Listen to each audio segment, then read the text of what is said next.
रद्द करने के सिवा और स्टे देने के सिवा उनको कुछ आता है क्या? धारावी जो है 1-2 लाख लोग रहते वहां पर, कीचड़ में, गंदे नाले में, आजू बाजू में इतनी गंदगी है, उसमें रहते।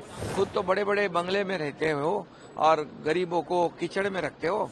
मैं ओपन चैलेंज करता हूँ, बताओ आपने क्या किया है? बताओ आपने कितने काम रोक दिए? रद्द करने के सिवा और स्टे देने के सिवा उनको कुछ आता है क्या? 2.5 साल में तो सब मेट्रो को भी स्टे दिया था, कारशेड को भी स्टे दिया था, कोस्टल को भी स्टे दिया था, नागपुर मुंबई समृद्धि को भी स्टे दिया था, जलयुक्त शिवार को भी स्टे दिया था।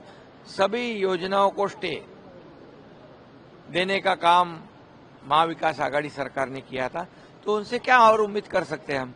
धारावी जो है 1-2 लाख लोग रहते वहां पर, कीचड़ में, गंदे नाले में, आजू बाजू में इतनी गंदगी है, उसमें रहते। खुद तो बड़े बड़े बंगले में रहते हो और गरीबों को कीचड़ में रखते हो। लेकिन गरीबों ने वहां के सोचना चाहिए। उसमें 1-2 लाख घर, इन्होंने तो सिर्फ क्वालिफाई होने वाले को घर देने की बात की थी।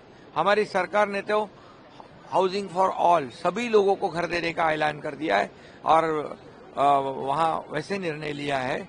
और 1 लाख की एक घर की कीमत कम से कम 1 करोड़ हो गई, तो 2 लाख करोड़ के घर वहां बनेंगे। वहां पर ये महाविकास आघाड़ी ने जो पहले बिल्डर को छूट दी थी, उसमें हम कैपिंग कर दिया है, टीडीआर में कैपिंग कर दिया है, सबको घर देने की जिम्मेदारी दी हुई है। और इसलिए ये जो पहले तो वही डेवलपर से उनकी जमती थी, अब क्यों नहीं जम रही है? क्या सौदा क्या कहते हैं उसको, अजीत पवार ने मैच फिक्सिंग खत्म हो गया?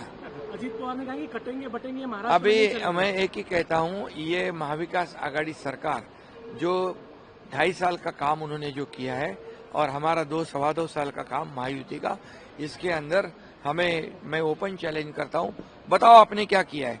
बताओ आपने कितने काम रोक दिए? और हम कहते हैं कितने काम हमने शुरू किए, कितनी कल्याणकारी योजना हमने शुरू की। मुख्यमंत्री माझी लाडली बहन योजना शुरू हमने की, उसको विरोध किया, अभी हमें फॉलो कर रहे हैं, हमारी सब योजनाएं ढाप रहे हैं, हमारे सब योजनाओं की नकल कर रहे हैं। तो इसलिए लोग बहुत समझदार है। मेरी लाडली बहना, लाडले भाई, लाडले किसानों को कर्ज माफ करने का निर्णय लिया, उन्होंने भी लिया, और ये हमारे पीछे पीछे दौड़ रहे और हमारी कॉपी कर रहे। इसलिए लोग को पता है ये देने वाले नहीं, ये प्रिंटिंग मिस्टेक वाले लोग हैं। यहाँ पर जब राजस्थान में, कर्नाटक में, हिमाचल में योजना शुरू कर दी, जीत गए और बाद में कहते पैसे नहीं है, केंद्र से पैसे मांगते।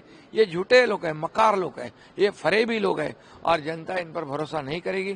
क्योंकि लाडली बहनाओं के खाते में हमने 5 किस्त तब जमा कर दिए, क्योंकि हमें पता था कि आचार संहिता लग जाएगी तो यही रोकेंगे और यही बोलेंगे नहीं देना है। क्योंकि यही लोगों ने कोर्ट में गए, ये कोर्ट में मुंबई हाईकोर्ट में गए, नागपुर हाईकोर्ट में महाविकास आघाड़ी के लोग गए।